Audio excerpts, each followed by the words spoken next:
We are live. All right. Well, let's get this thing underway. This week on the Media Virus Podcast, Maddie and Ricky have been married for over 7 years. One day over, but over 7 years nonetheless. Happy anniversary, guys. 40,000 pounds of ribeye steak turned into Missouri's biggest barbecue and a vegan firefighter's worst nightmare. And Missouri highways are basically NASCAR without rules or teeth. Shut up and sit down. It's the Media Virus Podcast.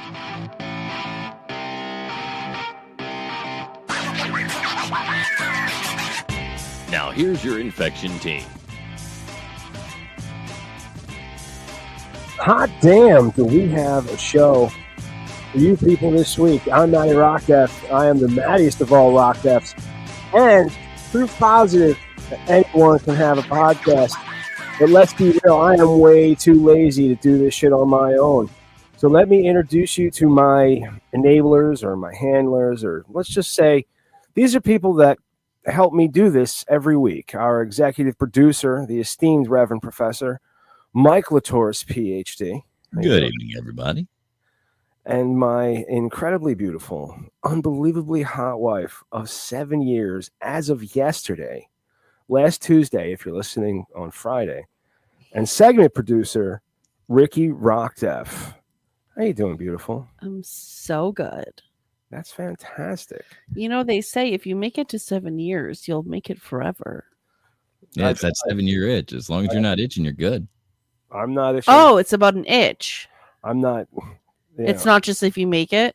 You've not heard the 7-year. You've not heard of the 7-year itch?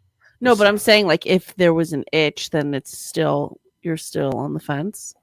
Well, I mean, the reason that people say if you make it 7 years, you're in the clear is because. I'm just kidding.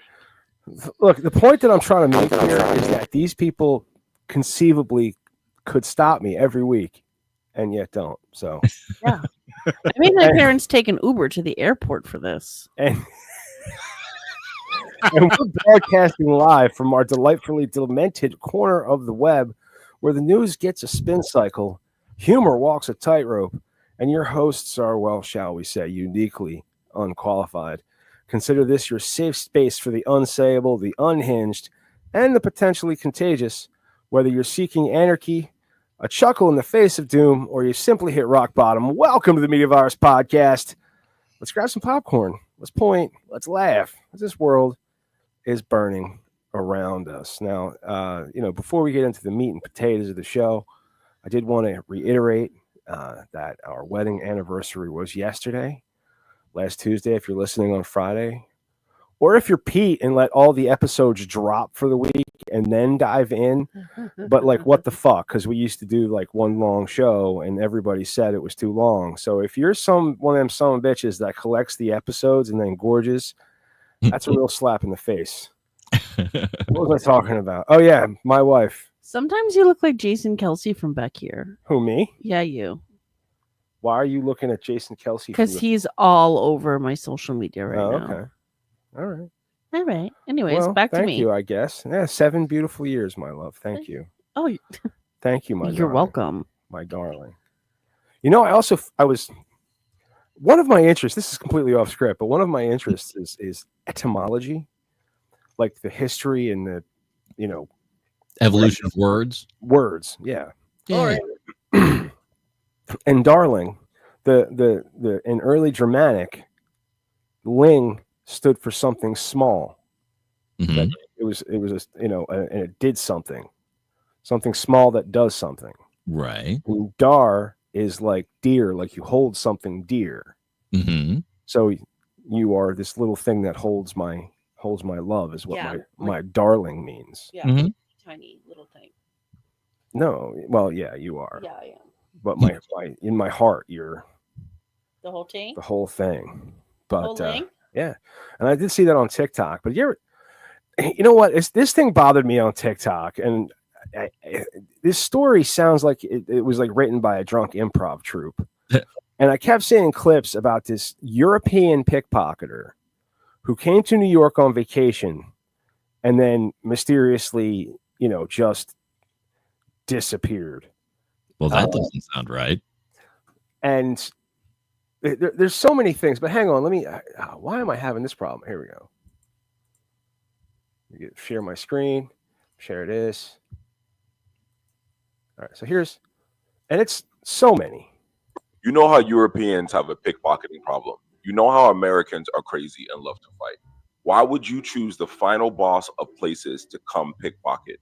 A European has been reported missing in New York City after reportedly pickpocketing people. The cops went to the hotel room of the person and found all the... Oh, that's just a... The truth is, I want you to resist. Hey, we wanted to put out an official statement. We would really appreciate it. The truth is... I'm going the wrong way. So, and it's just one after another of... I want to say this about the European who picked the wrong pocket in New York City. We don't have... And there's just so many of these, but it's a complete, like, I can't find a news story about it. Right. When I went and I went to, where else where I go when I'm looking for the truth, I go to ChatGPT, go ask Byte. Right. And it's, the only reference it has is the true story. Now, I've seen this too, but... Talking about the woman who So- was holding a ponytail of a complete stranger and refusing to let that woman's ponytail go, even as that woman I saw was this screaming one. in her face. The American... Right. She's like, I have 7 kids. Don't fuck with me. Right. Yeah. So this is like a real thing that happened. And I think I think I figured it out, like, as I was putting this segment together, is all of these TikTokers got really big, or they garnered a lot of attention from this story. Right. Okay. But this other story, and it just didn't sit right with me. And it had all the suspense, but it had zero details, all the drama, but no names, no dates, not even a blurry photo of some guy in cargo shorts, just a vague hand waving. It's true, bro. My cousin's friend works, or whatever. Like, oh, it's a conspiracy. that's kind of when my bullshit radar started to beep. And it turns out the real story was the Venice story, and the North Carolina mom that just, ate kids because condoms are apparently against her religion, but she got pickpocketed by a gang of teenage girls. They unzipped her bag, stole her passport, cash, AirPods, the works. Now, I know, like,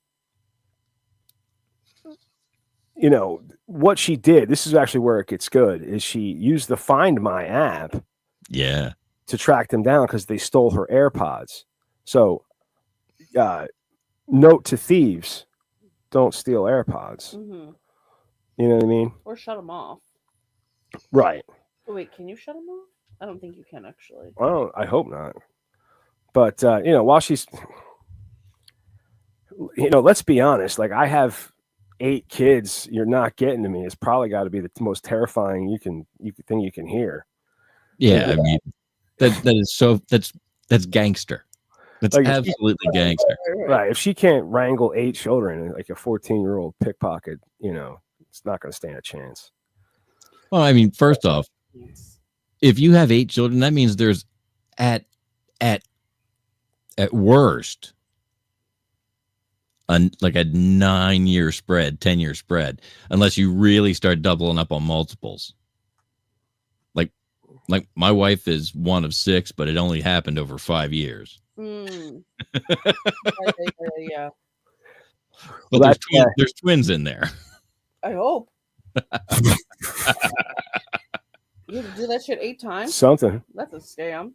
Right? If I ever heard one. Oh, shit. You know what?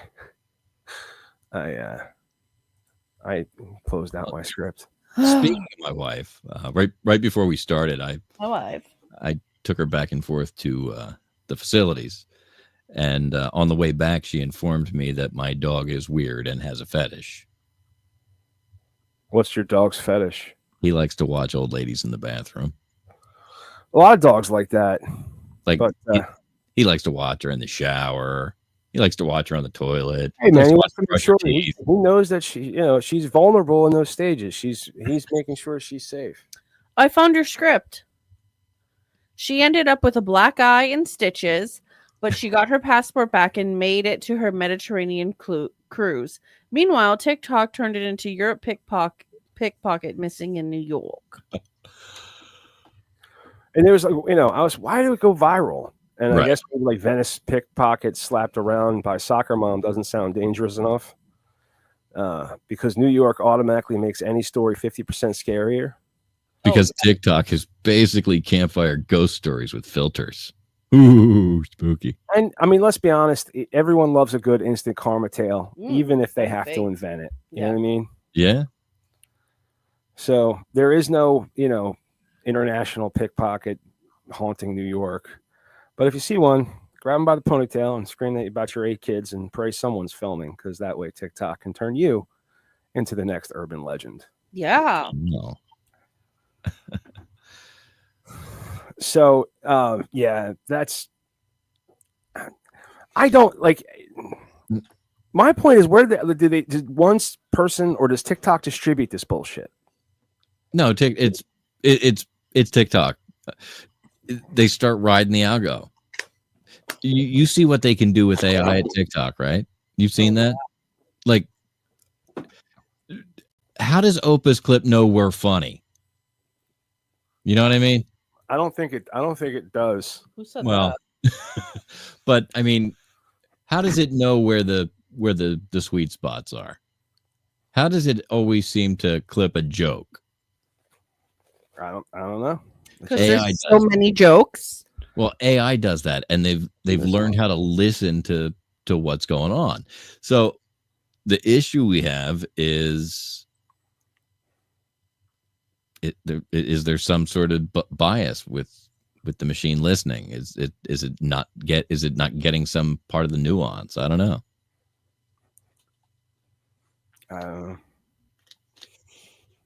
But moving on, you want to? I know it says Hoax, but it says your name specifically in the copy. So it does. Yeah. So I haven't said it yet. So welcome back to the Media Virus Podcast, your weekly dose of mayhem and madness. I'm Professor Mike Latoris, your guide through the news that's too weird for the mainstream. First up, love is blind, but apparently it's also a blackout. In India, one romantic gent flipped the power switch off on his whole village just so he could get cozy in the dark with his sweetheart. Talk about setting the mood. Total blackout style. Fans are lighting up the internet with memes about this love-induced blackout. See the video that's got everyone talking on Instagram. Do we have that? The one that I have here is actually better. I didn't check this. Okay. I wish I had, but Okay. this is great because the one that I have is man is cutting the phone to his girlfriend's house because her phone's always busy. Okay. He's just cutting lines. That's not the story we were reporting on. No, but much better, I think. Because I mean, who wants to see? Dude, who wants to see angels fuck in the dark? Nobody. You know what I mean? Well, maybe some people, but that's a different website. That's not. You know what I mean? I think that is a whole separate category. What's going on in the U.S. Open? Well, over at the U.S. Open, tennis took a backseat to a fan surprise move, grabbing Jannik Sinners.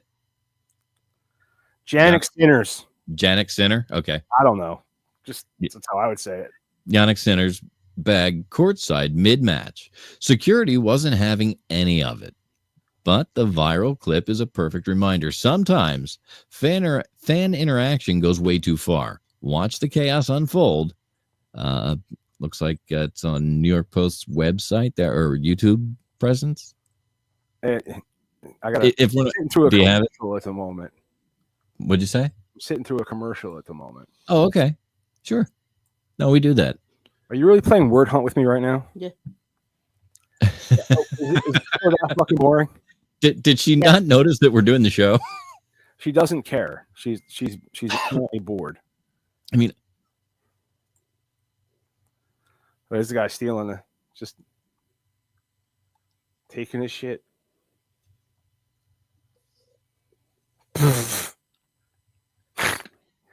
I mean, he was only trying to get a little thing. You know, he wasn't trying to take the whole thing. Anyway, let's keep going.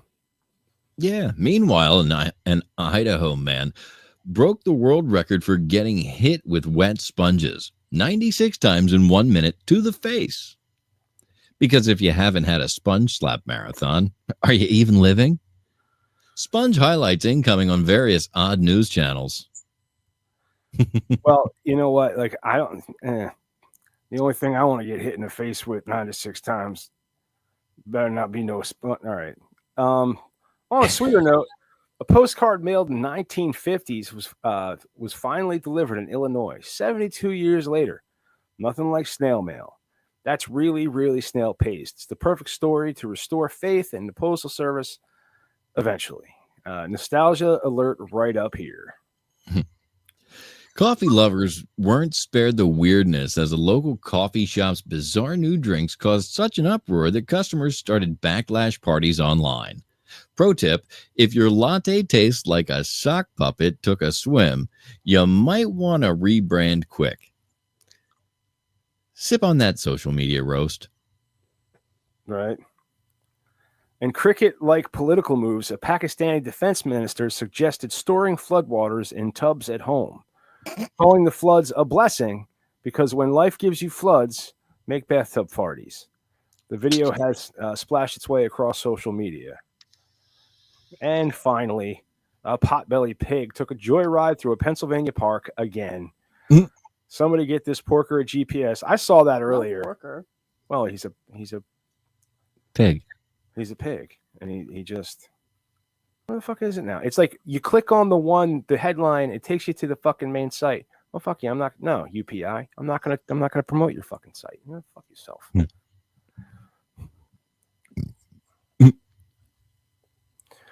So let's move on to the great steak inferno of Doolittle, Missouri.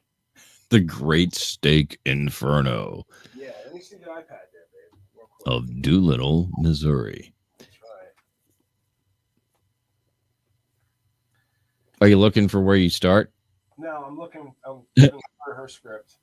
Okay. You can play Word Hunt. She can read. All right, welcome back to the Media Virus Podcast. I'm Matty Rockdeff, and boy, do we have a juicy one for you today. And when I say juicy, I mean 40,000 pounds of ribeye steak set ablaze on the side of a goddamn highway in Doolittle, Missouri, folks. It was less of a barbecue and more of a barbaby. Barbaby. Joining me, as always, is Professor Mike Latoris and, of course, Ricky with the reality check. Let's sink our teeth into this meat disaster. So here's what went down. On August 18th, a tractor trailer hauling 40,000 pounds of ribeye caught fire in the eastbound lanes. By the time firefighters arrived, the truck was fully engulfed. The steaks cooked, charred, done. We're talking 2 semi loads of pure meat reduced to smoke and tears. No injuries were reported, but the side of Route 174 smelled like God himself had opened up a Texas roadhouse in hell. Can you believe? 40,000 pounds of ribeye. That's every keto guy's wet dream and every cardiologist's retirement plan.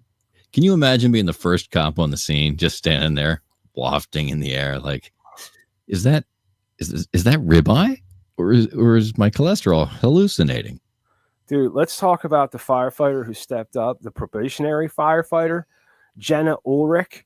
I don't know if she's related to Lars Ulrich, the drummer of Metallica, but the first call of her career, okay, the first time she trained, she's on her first call, and she's a vegan.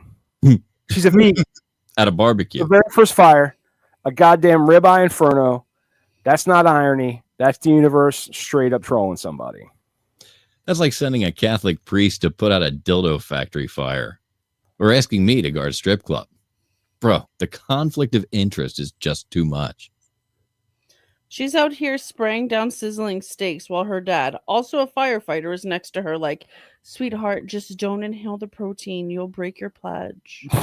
You know, her like inner monologue was just screaming like, "This is what this is what cow karma smells like." Imagine fighting the blaze while a chorus of ghostly moos rise out of the smoke like some kind of bovine holocaust.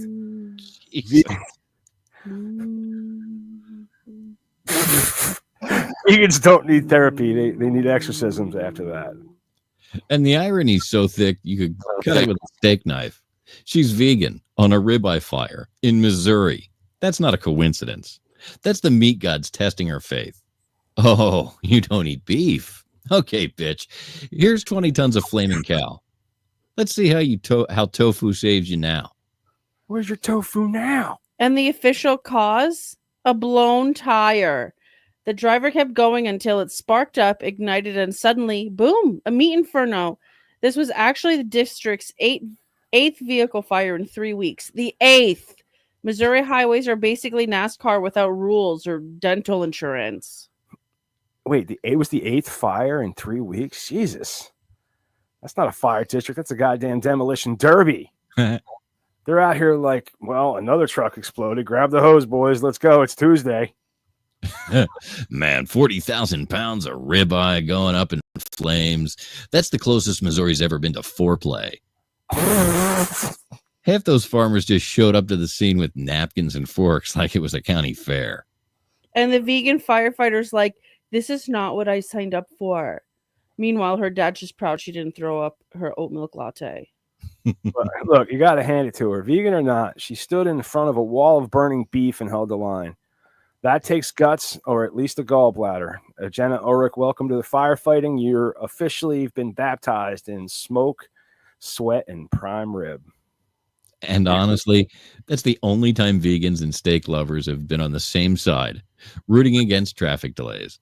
The cows are dead, the steaks are gone, but damn it, Missouri's got stories for the next 20 years. Remember the great steak fire of 2025? Yeah, Grandma, you were there. We can still smell it on you. Well, that's the news, folks. A vegan firefighter, a highway barbecue, and 40,000 pounds of ribeye up in smoke. Only in America, baby. This has been the Media Virus Podcast. I'm Matty Rockdeff with Professor Michael Torres and Ricky. Stick around. We've got more headlines. And we'll make you laugh. We'll make you cry, or at least check your tire pressure. Don't. Yeah, we do. This episode of the Media Virus Podcast is brought to you by 302-46 Voice. That's 302-46 Voice. If you want my voice on your project. I thought you were signing off. I just read in the copy. There's like a whole nother.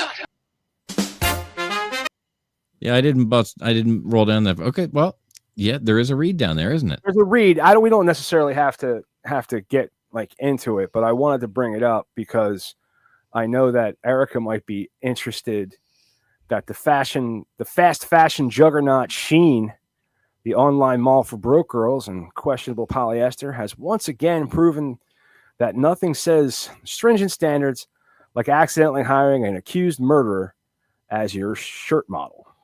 Yeah, apparently Luigi Mangione, the guy accused of murdering United Healthcare's CEO, showed up on allegedly.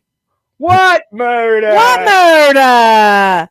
He was the best guy around. He showed up on Shein's site modeling a crisp white $10 t-shirt. Nothing says killer look quite like actual killer chic.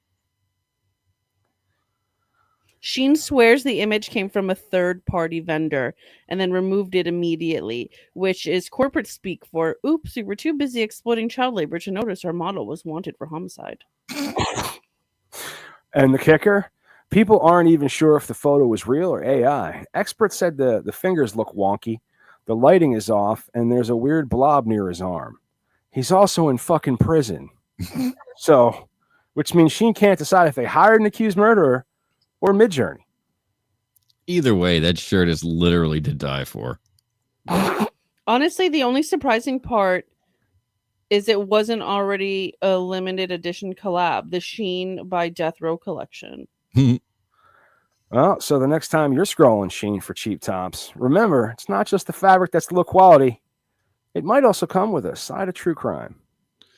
Listen, so the article that I saw today said that Sheen was like, oh, that's just a lookalike. This person just really looks like him. Oh, that's just a guy that looks just like this. We went and found a guy that looks exactly like. Right. A perfectly chiseled version of Luigi. Well, I it also could just be feel like if it is AI, the fuck and so Right? see, it could be worse, because Shein is a Chinese company. They could have just said, "Oh, you wide-eye look the same. Forgive us. We make mistake." Sorry. Honestly, one brown eye real quick, another. I just feel like who cares? All Like, you if white people Luigi look was concerned, then yeah, okay, you're using my likeness, but also the fuck and I just feel like it's not that big of a deal. Also, I'm surprised you guys didn't have the article about the guy who said that like ChatGPT said to kill his mom. I didn't see that one, but I did see one where it said a kid killed, like a teenager killed himself, and the parents were suing ChatGPT because that was the only that was the person the teen decided, or that was the thing. It's crazy that you didn't see it since I sent it to you, but a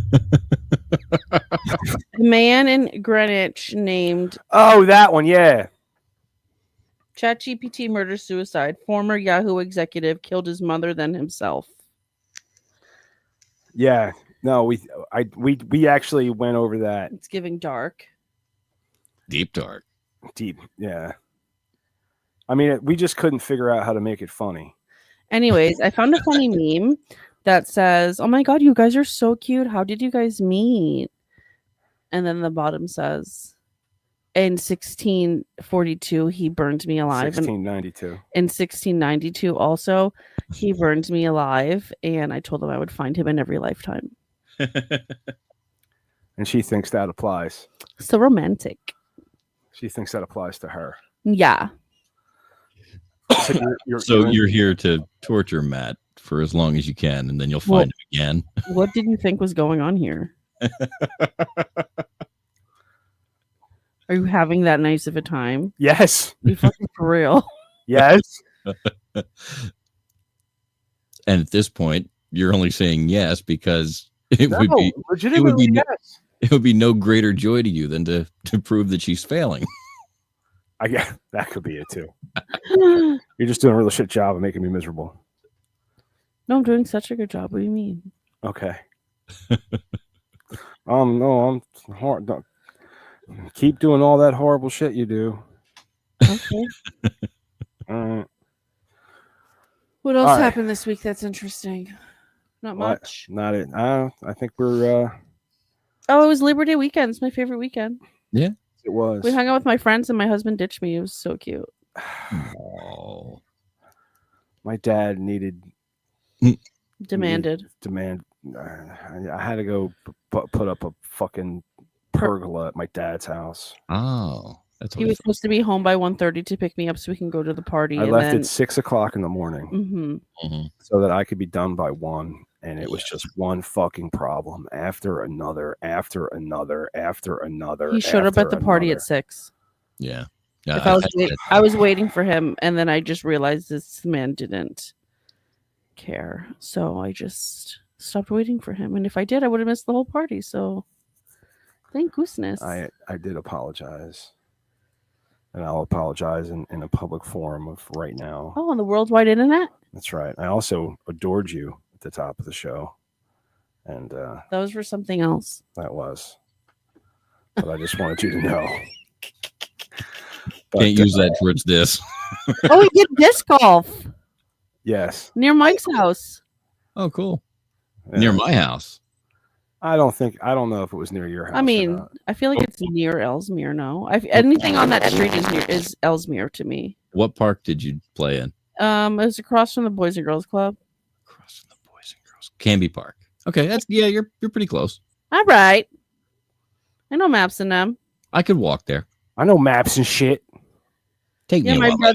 my brother's really into disc golf right now because he needs to walk more because he tore his meniscus. That's a good thing. I was telling Matt the other night, our son played disc golf, still does from time to time, but like he played seriously for a long time. Yeah. That's how my brother's trying to be. So we tried, this week I tried disc golf. Next weekend, I'm going to try hacky sack. And then the week after that, I'm going to try and bang a dude.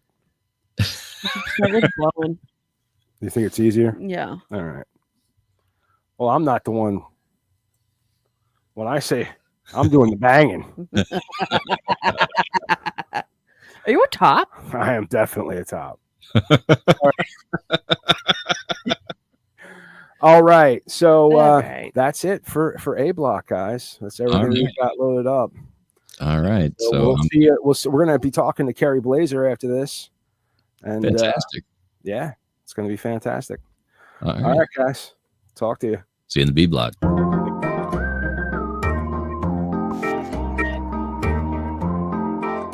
This episode of the Media Virus Podcast is brought to you by 302-46 Voice. That's 302-46 Voice. If you want my voice on your project, dial 302-46 Voice today. Don't forget to check out our sister show on the Media Virus Podcast Network, Stepmoms Without Children.